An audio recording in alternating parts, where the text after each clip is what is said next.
Hey there everybody, it's Val and welcome back to Phoenix Reborn. Today's tour I do in fact have a few things to show you, some cool new toys.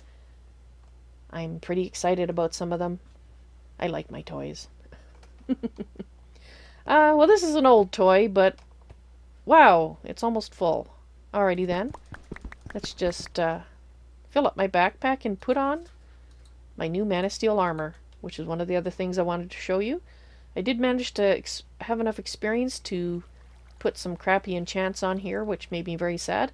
But I have something else to show you, which will make that not such a sad thing, because I can control it now. I also want to mention that the repair talisman does in fact repair your Man of Steel armor. I imagine it will also repair your Terra Steel, but I haven't actually tried that yet, obviously. But I'm really happy about this, and Gideon Seymour, a member of the Phoenix team, has said that it's fine that it repairs it. This is not a problem.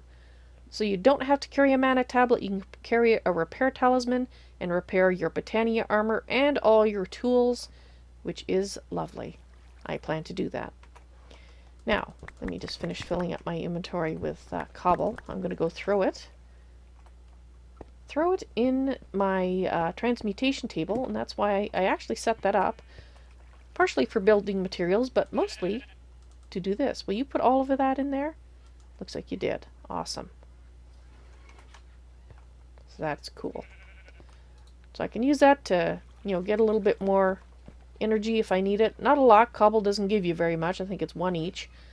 But hey, it's better than nothing. Alright, what else do I have to show you? Well, I have some Ender.io things to show you. Enchanter. After I got that crappy enchant on my Man of Steel chestplate, and I was bemoaning that fact, my chat says, "Hey, Val, look at Ender.io. It has an enchanter. We think you'll like it." And they're right. What you want to do is you'll need levels, but you can put in a book. Let's go find a book. Obviously a book and quill type of book, because that's what the little picture looks like. And you just drop that right in there, and then you can hit... Don't I have to... Right. How did I do this? I know there was a way that I was... Hang on. Of course, because I'm trying to do it right now. Recipes. That's what I click. Alright. As you can see here, you can actually specify what it is that you want to make. That's very nice. I wonder what that one's from. Anyway, so you can page through it and have a look and see, lure. So, what's that one? Infinity for your bow. Now, as you can see, they have an enchantment cost. And for the ones that you want to put together, like, let's see if we can find Fortune. Fortune is emeralds. That makes sense. So it's a Fortune 1, so you can make the Fortune 1 books, but then you have to combine them to create the higher level enchanting books. But you really only have to go through that process once. And the reason I say that is in the future, we can use the enchanting... it's not called... What is it called? It's basically a way of enchanting with mana using Britannia. If you're not familiar with it, I will be showing it in a future end of the day tour. Just to give you a brief description of what it does, you place books on the ground around the altar, the enchanting altar, put your item on the altar, and basically use your Wand of the Forest from Britannia to initiate the process. Of course, it uses mana, which makes sense because you have to spend something in order to create it. But you get those books back. So you only ever have to make one Fortune 3 book, and then you can use the enchanting table from Britannia, or enchanting process from Britannia, to put that Fortune 3 book on however many picks you might care to do so. So that is awesome. I think that fits very well together. So while I don't know if there's a way to disenchant in this mod pack, there may not be. The fact that you don't have to use up your books once you make them is pretty cool in my opinion, and I plan to make use of that. What else? What else did I do today with Ender.io? Well, I've finally gotten into the conduits. Everybody said, Val, you're going to like them, and they're quite right. I love them. I think they're fantastic. And I'm just going to, actually, let's go up here. Just to show you, in my bedroom here, I have a little, water closet. And I just stand on my experience grate, and there goes my experience down the drain, except it's not really gone. It's down here, and I think you might have seen this in various tours that I did when I passed by it in the hallway here. I'll be replacing this old tank here, but I just wanted to leave it here for demonstration purposes, because I'm going to show you the item conduit from Ender.io and the fluid conduit. Obviously, I don't have any items here right now to send anywhere, so that's purely for demonstration. This, however, is actually functional. So let's just go ahead and put those puppies in there. Now, you have a special tool for Ender.io called a yeta wrench, and it has a number of special features. And I'm just going to talk about them. You can, if you look in the lower left-hand corner, you can see a little palette of options there. If you shift and scroll with your mouse wheel, it takes you through the different options. And I'll show you what those do in a moment. I just wanted to demonstrate how you change that right now. Now, you can, let's see, just trying to remember, shift left click on a pipe to get the select GUI. So shift left click, that's not it, shift right click, no, that's to take it out. Sorry, it's the first time I played with this. Maybe I have to have more than one pipe in here. And that's the other cool thing, is you can add, I believe, up to 3 pipes in the same actual block. So I don't know if we can put in a third. I think there might have to be different types of pipe. So like you can have fluid and energy and item. Because if I try to place a second one in the same type in the block, it doesn't want to go. So that's my assumption at this point, is that that's how that works. Now, if you shift and scroll with the mouse, you can hide the pipes. And you can show different pipes based on the mode that you're on. So, as you can see, it's cycling through them.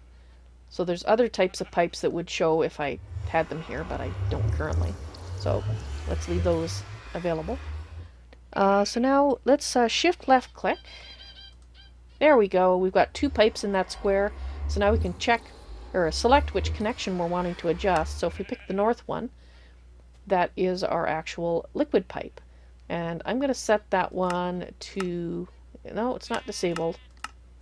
It's going to insert, but I can actually just leave it. Can I leave it at what it was? In, out. We'll just leave it as it is. But there's lots of things to play with in here. You can send it to different channels if it's extracting. You can color the signals. You can say whether or not it's active. And I still have to play with them more to get more familiar with it. But you can also use this tool to do the same thing. Just like this. And I can tell it, oh, you're going that way, but you don't actually need to. You can leave it. Okay. Oh, that's not what I meant to do. Give me that. Come here. Okay, how do I get you back? I want you back. Okay, let's just do this. Obviously, like I said, I'm still learning it, so please excuse any derpiness as I misclick and trying to figure things out. So, alright, let's just put this one in here. I know this works. There you go. So you can do that with the wrench, but you could also do it just by going into the interface. And you can do that by clicking on the gray part here with a right click, and you can change the mode to whatever it is that you want. And in this case, we want to extract. Nope, not extract. We want to insert. Or we could leave it set to in, out. And that's what I'm going to leave it at. And this one, you just turn that off, and there the fluid goes. It's actually pretty quick, too. And I'm just checking chat to see that Gideon Seymour has also said there's also redstone conduits, which transmit redstone in the same space as the other pipes. Those are probably the energy ones, if I'm guessing. And there's also upgrades to the pipes, by the way. So this is the cheapest fluid conduits that I'm using. But there's pressurized fluid conduits, which transmit more, faster. And then there's the ender fluid conduit, which instant fluid teleportation. Or transportation. So no, it says teleportation. Allows multiple fluids to be transported in the same line. So that's your expensive one there. This is your item conduit. Gas conduit. Okay. An ME conduit for Ender IO. Oh, interesting. So that works with the AE system. And that's the dense version. And we got filters. Ah, here we go. Here's the energy conduits. Insulated conduit circuit. Energy conduit. Conductive iron. That's probably your lowest level one. 1280 insulated redstone.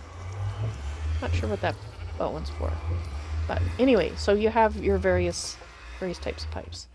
Anyway, so very excited about it. I love pipes where I can actually set controls and say you're going this way, you're not allowed to transmit, I like the control and very excited about it. Once I get a little more familiar with it, I'll probably be doing a little more elaborate systems, and I can talk a little more coherently about more advanced features of that particular feature. And Gideon Seymour says that the redstone and energy conduits are different beasts, so I'll have to learn what the difference is. And then hopefully I can tell you guys. Alrighty, so let's see. I think that was all I wanted to talk to about with that. I think.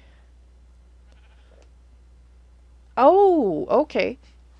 Gideon has just educated me. Redstone conduits from that Ender IO can transmit redstone signal over long distances. I like that. It's like red wire. The one I'm familiar with red wire from another mod pack. So it's wiring. Basically, instead of running redstone dust line, you run redstone conduits. Awesome. Okay, so let's see. Yes, okay, the other thing I want to talk about, I haven't actually tried it yet. I did enchant my diamond pick with Silk Touch using this enchanter here. If you hold down Control and Shift at the same time, you're going to get information about upgrades. And this is from a mod called Tool Utilities. And what it lets you do is upgrade your pick. So with a torch and some experience levels in an anvil, with this pick here, we can let it place blocks and use items. You can add an iron ingot plus experience and get a 3x1 mine. So whenever you mine a block, it mines the block right above it and the right below it at the same time. And though it doesn't say here, there's also one for 3x3 vertical in front of you, which is a diamond plus 30 levels. It might be that you have to upgrade it to the 3x1 first before you will see the diamond option. And you can also do that with swords, apparently. Yes. With a gold ingot and some experience in an anvil, you can make your sword do an area effect attack, which is very nice. You have to be very careful when you're around villagers if you don't intend to kill them. I never intend to kill them. I just slip sometimes. I always feel guilty when that happens. Fortunately, it's only happened like 3 times. That's not very many, really. Okay, guys, I think that's everything I wanted to show you today. I hope you enjoyed the tour, and I hope to see you in the stream. You all take care now. Bye.